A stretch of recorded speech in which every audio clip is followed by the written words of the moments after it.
Hello and welcome to episode 5 of the Movement Logic podcast. My name is Laurel Beversdorf and I'm flying solo as your host today. We're giving Dr. Sarah Court a much deserved day off. Today we're talking about whether or not yoga asana improves bone density. When I started to hear this claim being made, it was probably around 2015 and 2016.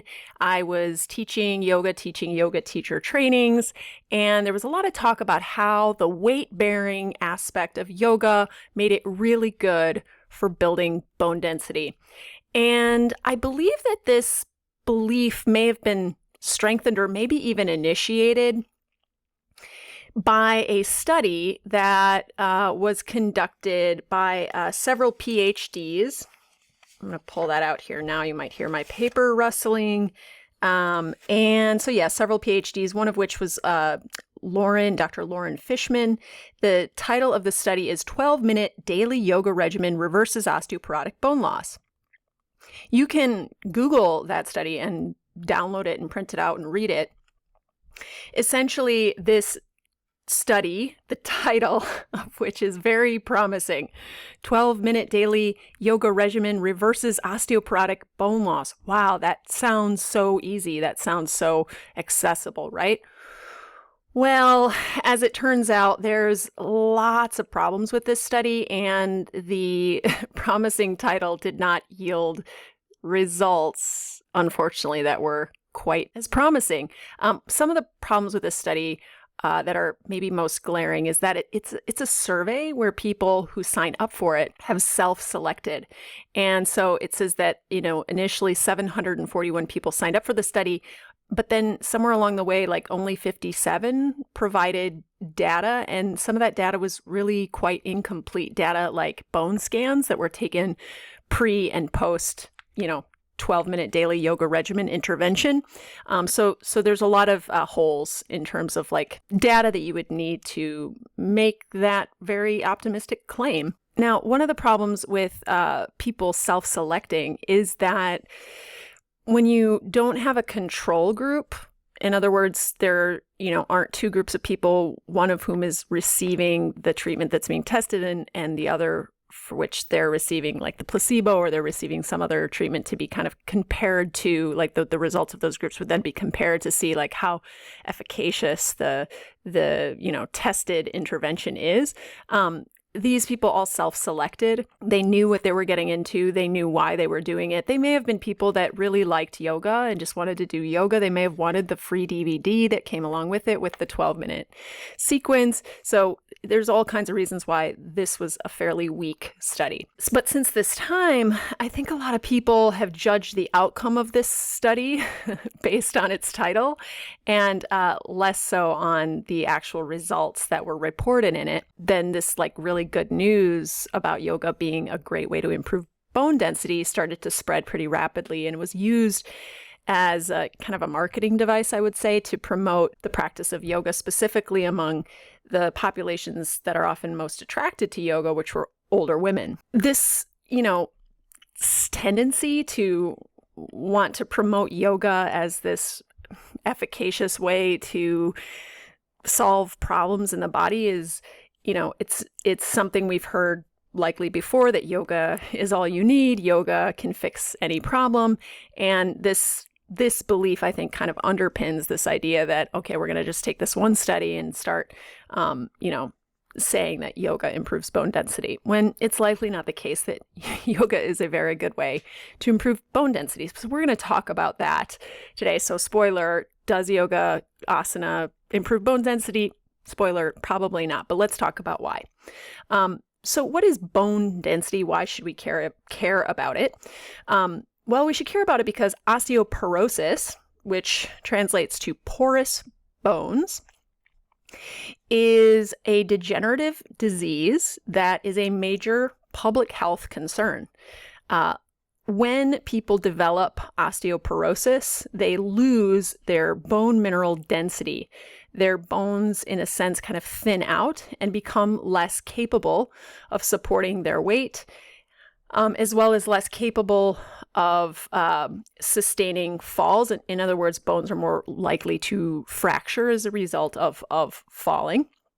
And this increased risk of fracture is really the problem.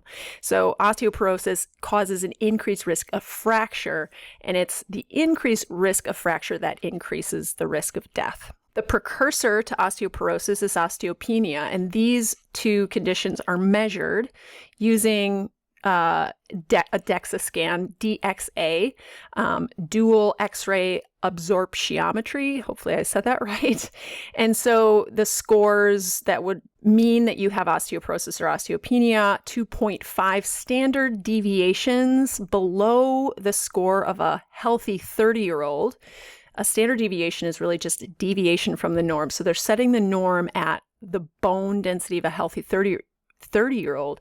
If you score 2.5 standard deviations below that, you're considered to have osteoporosis. And if you score 1 to 2.5 standard deviations below, you're considered to have osteopenia. And if you have a score of less than 1, you're good to go. Many of you listening have already had your DEXA scan.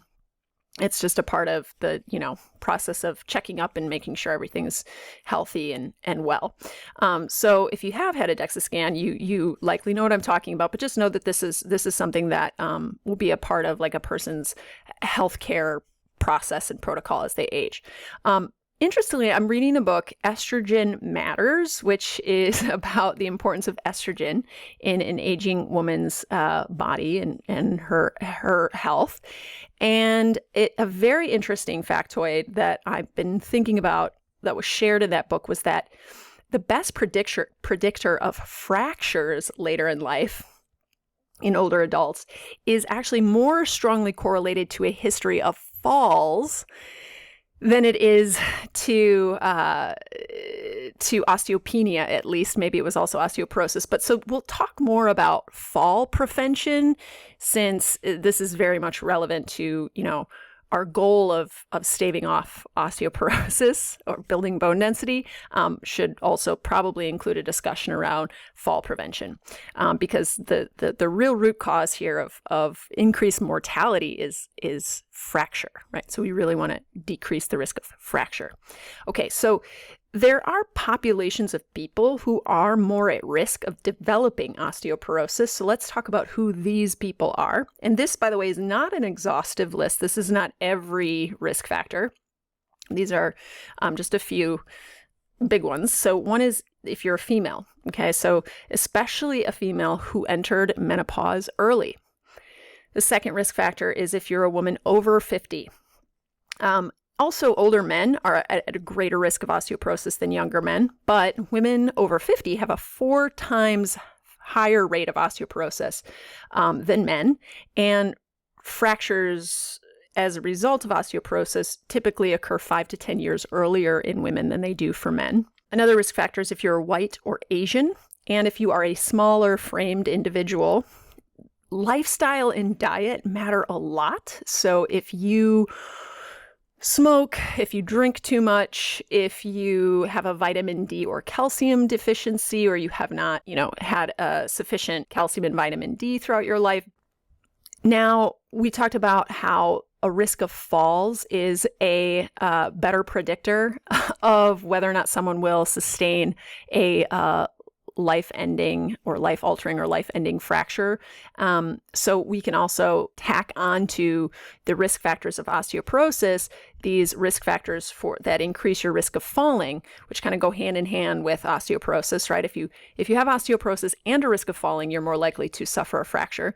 And these are bad eyesight and balance, as well as they found that genetics seem to play a role, at least in predicting fracture, in that a woman's risk of fracture doubles if her mother had a fracture before age 80.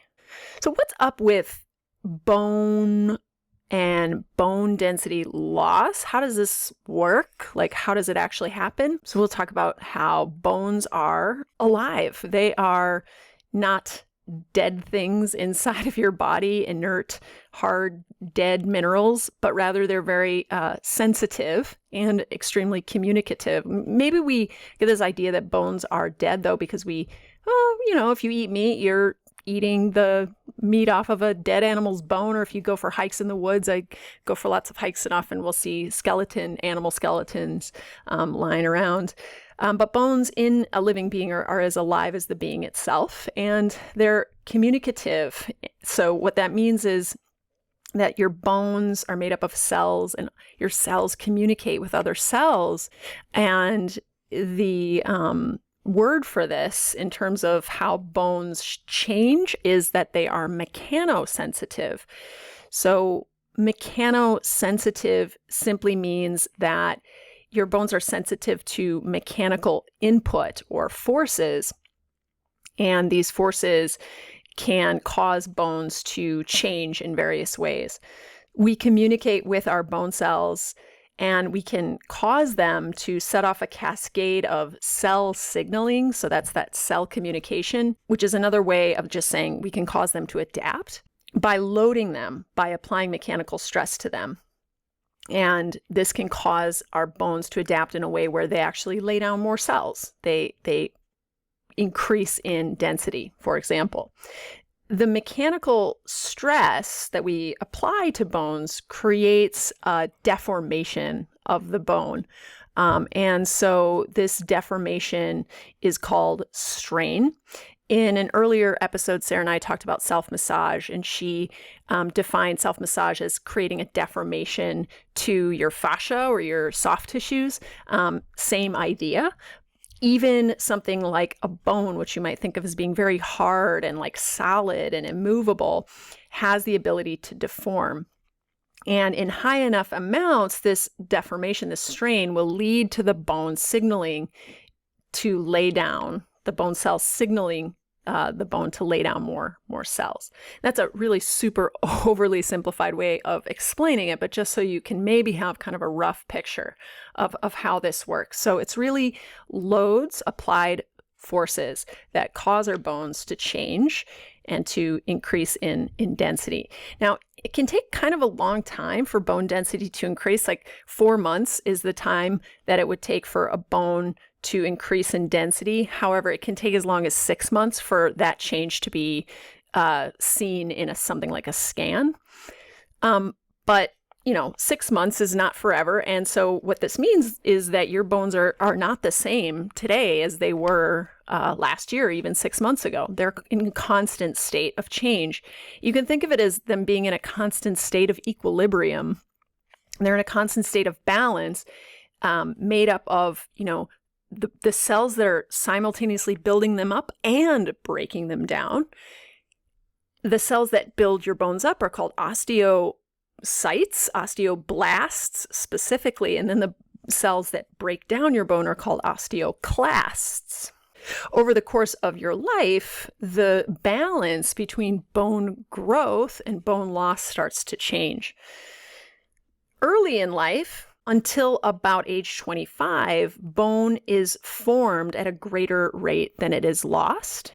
Until about age 30, and then around age 30, it stays pretty steady for about a decade. And then at about age 50, your bone loss begins to outpace your bone formation. So what do we need to do so that the rate of bone formation increases and the rate of bone loss decreases? Here's where I'm going to introduce kind of maybe a new and somewhat technical sounding and maybe sort of scary sounding word, which is that we must partake in osteogenic activity. Okay, so osteo from the root for bone, and genesis, which is to create or to form. We need to be doing bone forming activities. Okay, so what activities are osteogenic? There are 3 characteristics that I'd like to talk about with regards to what it means for an activity to be osteogenic. The first is that the loads of that activity must be high. And so if we think about loads as weight, for example, in weight training, because this is maybe the most accessible way to begin to engage in osteogenic activity for most folks. loads that are high are those that are 85% and up of a 1 rep max. So a 1 rep max is a theoretical amount of weight that a person can lift one time and one time only because it's so heavy. So they wouldn't be able to lift it 2 times right in a row. They could only lift it 1 time in a row, and everybody's 1 RM is different, right? Everyone has their own level of strength. So, but 85% of that 1 RM is a pretty heavy load. And that's a load that we could lift, I think it's about 6 times, right? So that's pretty low rep range. Now, we can get stronger, meaning we can increase our force output by lifting lower loads or lighter loads. We can get stronger with loads as low as 75%, 70 to 75% of 1 RM. Those would be like 10 to 12 rep range sets. But those are not going to be loads that are high enough for building bone. Our bones have a different level of sensitivity, and they require a different magnitude of input than our muscles do in order to change.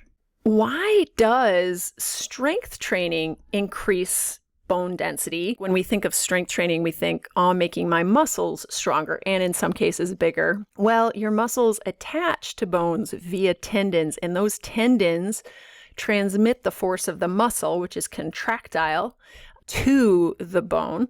The tendon itself also is able to store tensile force. And so the combined active and passive tension from the muscle and the tendon added together act on the bone. And when that tension is high enough, tension, by the way, is just another way to say force. It's a type of force. When that force is high enough, we can potentially create strain on the bone. Remember, strain is that deformation. And that deformation is what causes the bone cells to say, hey, you know what, this is something we're going to have to get ready to handle better. So let's build ourselves up a little bit bigger. So strength training is an osteogenic activity when the loads are high enough. But another characteristic of an osteogenic activity is a high impact activity. And so you can think of, I think, great examples of high impact are things like, if you can imagine, basketball, volleyball, stuff done on a court, gymnastics, where the gymnasts are landing from fairly high heights. Plyometric type activity is potentially osteogenic because of the high impact involved. Now, this is a different mechanism for loading your bones than muscle force and the tendon. It's more about ground reaction force. And when you're just standing on the ground, you're experiencing ground reaction force. You think of your body being pulled downward into the ground, and you have a certain weight to your body. That is a force, by the way. Weight is a force. But the ground is also pushing back up against your body. When you land from a height onto the ground, that force of the ground acting back up against your body increases, just as the force of your body landing on the floor increases. And it turns out that 4G, right? So 1G is a measure of ground reaction force when standing. It's just your body weight. 4G is 4 times your body weight, and that is an osteogenic range that you'd want to be hitting. You could figure that out with a force plate, but those tend to only be in labs and maybe are a little too expensive for you to have in your home. But just know that it's quite a bit higher than walking and jogging, quite a bit higher. And then the third characteristic of an osteogenic activity is if it's a high speed of loading.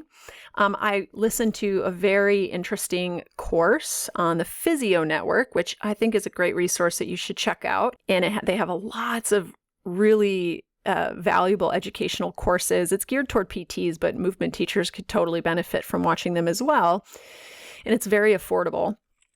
I was watching a course by Dr. Stuart Warden, who is a professor and studies bone stress stress fractures, which is relevant to a discussion around osteoporosis, because when we're talking about osteoporosis, we're talking about increased risk of fractures that are largely stress fractures that are caused from the thinning of the bone. He's looking at stress fractures that result from sport. Typically, the type of athlete that would suffer a stress fracture would be like an athlete that runs a lot, and maybe someone who has increased their volume, increased their running mileage too quickly, and have not allowed their bones to adapt to those increased loads.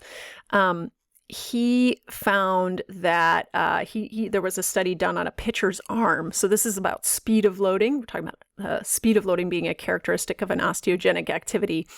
He found that pitchers can pitch balls like 90 to 100 miles an hour. And this Major League Baseball pitcher might have even been a collegiate pitcher, I'm not sure. His pitching arm, the bone of his pitching arm was so much larger than the bone of his non-pitching arm. This tells us a little bit something about how that high speed of loading from pitching a ball, 90 to 100 miles an hour was osteogenic. Okay. The other characteristic of an osteogenic activity, and this one's really important, is that it be variable. So we cannot, in other words, our bones get bored with a lack of variety. And this is why running is, even though running is impact, running is not the best for bone growth because it's cyclical and it's too repetitive. The technical word for bone cells getting bored, that is not the technical term, but the technical term is cellular accommodation. The cells become accommodated or accustomed to a certain type of loading, and then they stop responding. It's almost like they become insensitive to it. So when you think about like a sport like volleyball or basketball or gymnastics, there is repeated impact, but it's varied impact because, if a player jumps up to rebound a ball, they land maybe more on their left foot, or maybe next time on their right foot, or maybe next time on both feet, or they land at various angles. Same thing with gymnastics. You're landing at various angles time and time again. There's much less repetition in terms of the angle of forces that the body is experiencing. And then there's just lower reps because it's not a cyclical activity. So this is an important characteristic as well. Additionally, in this course by Dr. Stuart Worden, I wanted to share this with you because it's a question that I have, and it's not necessarily something that I've heard lots of people talking about, but it's something that I've been thinking about. He shared something about a study that was done on rats where their bone was loaded in a longitudinal way with some kind of machine that was like pressing on the bone, and it was progressively increased over time, and the bone growth increased over time. But then there was a plateau where the bone stopped increasing in strength, in maybe it was density, right? And then they took some time off, like they took 5 weeks off. And then they resumed again after a 5-week break to load the bone in the same way, and found that the rate of bone growth at the initiation of that new period of loading was much more rapid than it was toward the end of the last period of bone loading. In other words, it wasn't just that the bone cells, it's maybe the case that bone cells don't just get bored in the moment after like 100 reps, but they might also get kind of bored over a longer period of time. And so it may be the case, and Dr. Stuart Worden made this case, that periodization is also important for bone growth. And so periodization is an important and somewhat controversial topic in strength training. The definition of it is the planned manipulation of training variables. So it's just manipulating how you're training, basically. You can manipulate how many sets and reps you're doing, but also the exercises you're doing over the course of weeks. So from 2 to 6 weeks is a typical training block. And then you would after those 2, 3, 4, 5, 6 weeks are done, you would change things up. You would change the protocol. And this is to prevent, for strength training, the onset of overtraining syndrome, It also is very important for staving off boredom. People get bored of doing the same exercises over and over and over again. They just want to change. It increases adherence to strength training. The study that Dr. Stuart Warren was talking about showed how periodization was also important for bone building in these rats, and that if they would, load the bone for 6 weeks and then take like 6 weeks off and then load the bone again after 6 weeks off, that the rate of growth was increased after that break. So I thought that was very interesting. And so I'm listening for maybe more about that if there are, in future more studies coming out looking at the role that periodized loading plays in the rate of bone growth. The last characteristic important for bone development, bone mineral density building, is that the loading be specific. So in other words, if we are potentially dealing with an osteoporotic bone, it's usually in a particular area of the body.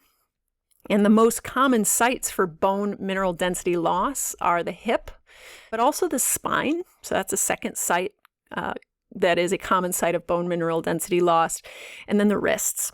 So when we say specific, loads must be specific, loading your wrists sufficiently with high enough magnitude, or maybe its rate or impact, is not going to change the bone mineral density of your hip.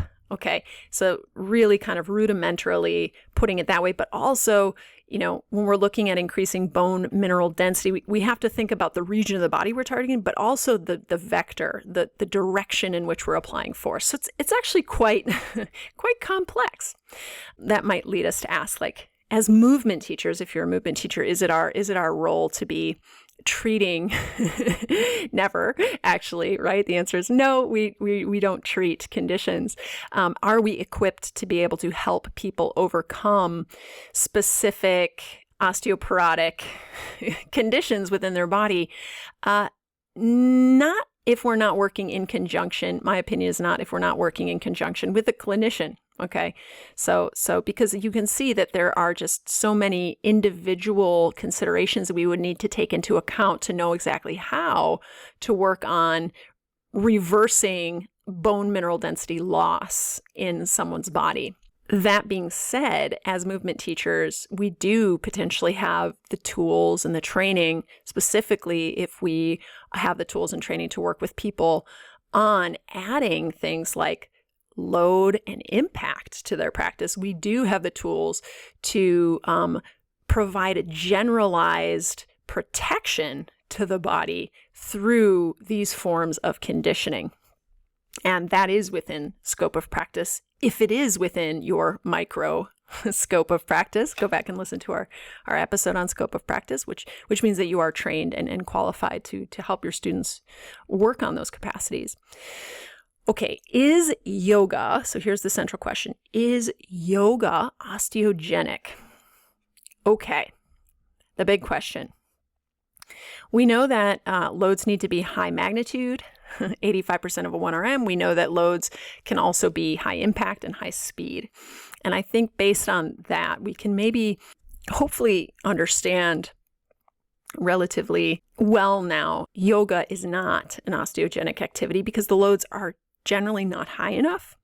The loads are low impact, and we move relatively slowly traditionally in a yoga class. Okay, so there it is. But that's not the end. I'm not going to leave you with that. What can we do to build bones? Let's end on a hopeful note. Okay, so first and foremost, and this has to be, said, the most important time to be working on building bones is pre-puberty, is the time of our life in which our bone formation is rapidly outpacing bone loss. Now, most of you, if not every single one of you listening to this podcast at any particular time, are post-puberty, unless your kids are listening. And if you do have kids, you're going to want to hear this. So you want to have, you want to provide your children with opportunities for osteogenic activity. This, for me, looks like, putting Eliana in gymnastics, for example, but When she started like wanting to jump off of high structures, like at first I was kind of freaked out about it, and now I'm like, I have a much more positive attitude toward this tendency of hers to want to like climb up on furniture and like take a huge leap off of it. The mama inside of me is like, oh, you're gonna hurt yourself. But the bone mineral density enthusiast is going, yes, bone loading, osteogenic activity, high impact, go for it. But I have her in gymnastics. She's 3.5, but hopefully we can kindle the flame of interest for these osteogenic type activities like gymnastics, potentially some forms of dance, maybe sports. So just know that, that's the time where the time is ripe. The time is ripe for creating lifelong, strong, resilient bones. However, if you're post-puberty, if you're even an older adult, some osteogenic activities include heavy strength training, as we discussed, plyometrics, and maybe speed and agility training as well. If you're already, engaged in some sports, maybe you play some intramural sports, things like court sports like basketball, volleyball. I imagine tennis is probably not bad. Think about activities where the impact is high. Those are probably going to be pretty good for your bones.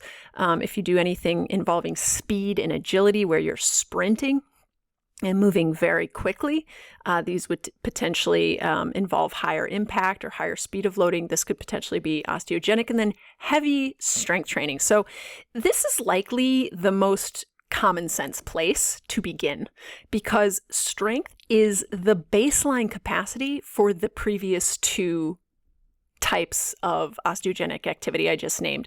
Strength is a baseline capacity you want to have in order to engage in speed and agility training, plyometric training, because it supports those activities.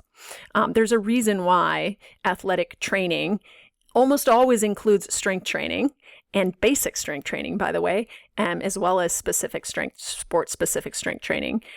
It's such a huge part of the off-season and the preseason and even the in-season training of athletes. So what are the obstacles then to building bone? Why might we not be doing it, or why might we not be able to do it? Well, I think the first and maybe biggest obstacle to building bone is the belief that you are already doing a bone building activity when in fact you are not. So that's kind of the reason that this episode exists, which is that if you are doing yoga asana and you've been told it's bone building because it's weight bearing, one, let's talk about this word weight bearing. Everything on planet Earth and the moon and Mars is weight bearing. It's more weight bearing on Earth than the moon. But weight is a force. It's mass times gravity. Everything has weight on planet Earth because gravity is ubiquitous. And so it's not enough for something to be weight bearing to be osteogenic. Okay? It has to be pretty high magnitude, as we discuss, 85% 1RM, and or high impact, 4G, right? 1G is not weight bearing enough. It's weight bearing, but it's not weight bearing enough. And then secondly, the reason I think it's potentially the biggest obstacle of all that people believe that they're doing something that is bone density building when it's not, when it comes to yoga, yoga practitioners tend to be that population most at risk of suffering from osteoporosis. These are older women. So it's especially important, I think, that we dispel the myth that yoga asana is bone density building, because in doing so, we may be actually preventing the population most in need of osteogenic activity from seeking it out because they already think they're doing it. All right. And then what are some other obstacles to building bone? Well, I think that a baseline of strength might be missing for most of us to feel confident to engage in some of these osteogenic activities. Like a baseline of strength may be important to train heavy. In other words, we often don't start strength training by training heavy. It's not that all people can't or shouldn't start by training heavy, but it's often the case that we need to first learn the exercises with lower than 85% of 1RM loads, get comfortable with the coordination of those exercises, which, by the way, when it comes to strength training, coordination is strength. Strength is one of the outcomes of improved coordination, I should say. But we also need to, become confident with our ability to strength train. And you can actually build strength with lower than 85% 1RM. And so we would make sense to start with like 75%, right? Maybe 80%. And then as we establish that baseline of strength, we start to be able to load up more with more confidence, with better technique, and then, increase the load on our tissues that much more to potentially positively affect the bone. So another obstacle is equipment for heavy strength training. So say you've already started a basic strength training program, you've built that baseline of strength, you're working in that like maybe 70 to 80% 1RM, and now you're like, okay, I want to start lifting heavy, but you still only have that 20-pound kettlebell, and that's probably not going to cut it for your deadlift, right? So one of the bigger limitations to people being able to train heavier is equipment. You may need to have barbells for something like a 85% 1RM deadlift, especially if you do already have that baseline of strength where you're able to, your 85% 1RM is your body weight. And you're probably not going to want to invest in a kettlebell that weighs as much as your body because they're expensive. So things like a gym membership, space in your house, to have a barbell and maybe a rack, like these are definitely potential limitations. However, there are ways to manipulate exercises and to, configure the equipment that you do have to increase the load. So the last limitation might be education, right? Seeking out help from qualified individuals who can help you work toward being able to lift heavier in order to increase your bone density. All right. My last couple of questions are, before we end, are should older adults lift heavy? Specifically, should older adults who have been diagnosed with osteoporosis and osteopenia lift heavy? I think the answer to this question is, well, more studies are needed, but check out, this is my second study I want to share with you today. Check out the Lift More study. So I want to share with you a little bit about the Lift More study because it has some super duper positive results. And it was a fairly, from my understanding, well-conducted study. So the Lift More study. The Lift More randomized controlled trial. The whole title of this is High Intensity Resistance and Impact Training Improves Bone Mineral Density and Physical Function in Postmenopausal Women with Osteopenia and Osteoporosis. In this study, there was a total of 406 postmenopausal women who consented to participate. 101 met the inclusion criteria, and 27 of them, that's 28%, reported an osteoporotic fracture within the past 10 years. So these are people with osteoporosis, many of them. And not only that, but osteoporotic fractures. These individuals engaged in a, I believe, 8-month, twice a week, supervised heavy strength training protocol. They were compared with the control group, which did a low to moderate intensity, I believe, unsupervised protocol, and the results were pretty positive. I'll just read straight from the article. Our observed improvements in bone mineral density surpass previous reports from reputable exercise interventions, an observation that could be considered intuitive in light of the well-known positive relationship between load magnitude and bone adaptation. The limiting feature of high-intensity resistance training in this demographic has traditionally been the perceived increased risk of fracturing fragile bone with heavy loading. We believe this overly conservative approach has contributed to an unnecessary stagnation in the field. The evidence from the Lift More trial that high-intensity loading can indeed be tolerated by postmenopausal women with low to very low bone mass justifies a quantum change in attitude in this regard. So I encourage you to Google the Lift More, LIFTMOR study. It's open source. Download it, print it out, read it. It's pretty exciting findings. Now, what is yoga's role in this conversation about bone density? Does it not help us out at all? Not at all. Yoga plays a very important role in this conversation around bone density because we're talking about bone density because we don't want to sustain life altering / ending fractures. That is at the root of our aim to increase bone mineral density, is to decrease fracture. And yoga plays a very important role potentially in decreasing risk of fracture because it can improve balance. It can reduce risk of falling. Yoga is excellent balance training. There are many, many opportunities in a traditional yoga class to work on balance. Additionally, yoga is wonderful for helping to establish someone's body awareness or their proprioception, which can carry over to being able to learn other types of movements more readily, more easily. And additionally, yoga can contribute to a lower, but it can be a starting point for us to start to build a baseline of strength as well, especially in certain types of asanas. I'll also say that heavy strength training is also an evidence-based way to improve balance.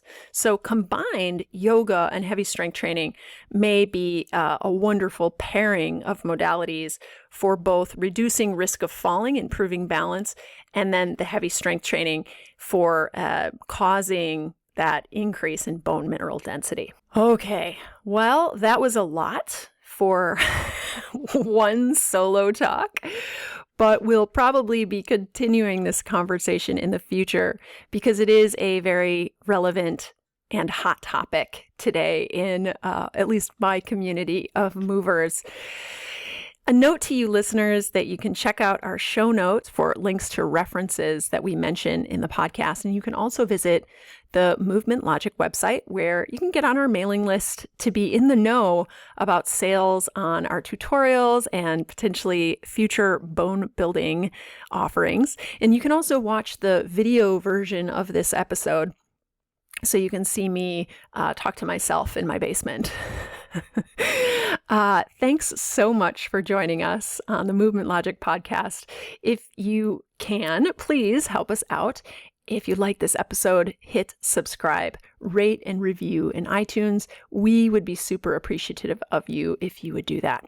Join us again next week for more movement logic and more strong opinions loosely held.